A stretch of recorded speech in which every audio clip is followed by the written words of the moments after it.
હર હર મહાદેવ, કેમ છો? મજામાં? મજામાં જશો મિત્રો. આપણે આવી ગયા છે આપણી વાડીએ. આજે આની અંદર ચોમાસું પાક અને શિયાળુ પાક બે ભેગા વાવેલા છે. તમે જોઈ શકો છો કેવી રીતના વાવેલા છે એ તમને માહિતી હવે આગળ આપીએ. આ છે આપણી તુવેર અને આ છે આપણા ચણા. તમે વિચારતા હશો કે ચણા અને તુવેર બે ભેગું કેમ? તો ચણાની પહેલાં આપણે આની અંદર હતા સોયાબી ચોમાસું પાકમાં, અને સોયાબી આપણે 15 દિવસના થયા પછી આપણે આની અંદર વાવી હતી પારીઓમાં તુવેર. તુવેર તો નામી થઈ ગઈ, પણ વચમાં 72ના ક્યારાની અંદર વચમાં જગ્યા રહી જાય એટલે આપણે 20ની જારીએ ચારે ચણા વાવી ગયા. હવે તમે જોઈ શકો છો મિત્રો, અહીંયા આવો, ત્યાં ચણાનો પાક જોઈ લ્યો. એવું નથી, તુવેરમાં ક્યાંક ક્યાંક ખાલાય પડ્યા હે ભાઈ, બરોબર, નામી એવા ખાલા પડ્યા હે ભાઈ. તુવેર વહી ગઈ ઘણી જગ્યાએ, વરસાદની સુકાઈ ગઈ હતી, પણ નામી છે, વાંધો નથી ભાઈ. આ ચણાનો આ ફાલ જોઈ લ્યો તમે, અને તુવેર જોઈ લ્યો.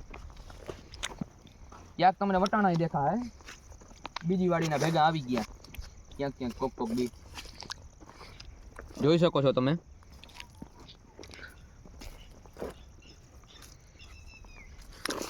આ ચણા જોઉં તમે મિત્રો.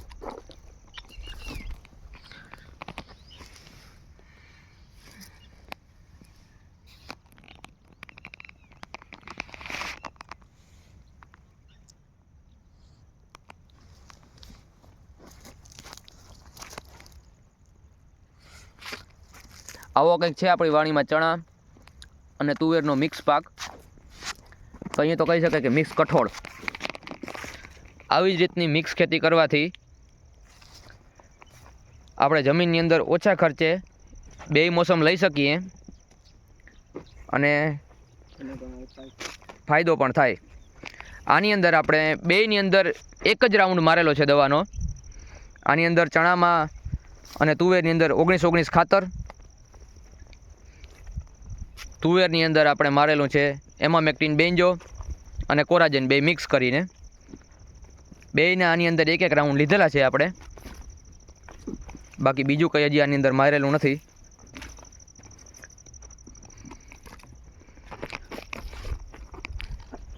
આવી કંઈક તુવેર ઉભેલી છે, નામી એવી તુવેર પાકી ગઈ હવે તા. હવે 2-4 દિવસમાં વાઢ પડી જશે આપણે તુવેરનો. એ ઓછે ખર્ચે વધારે પ્રોફિટ થાય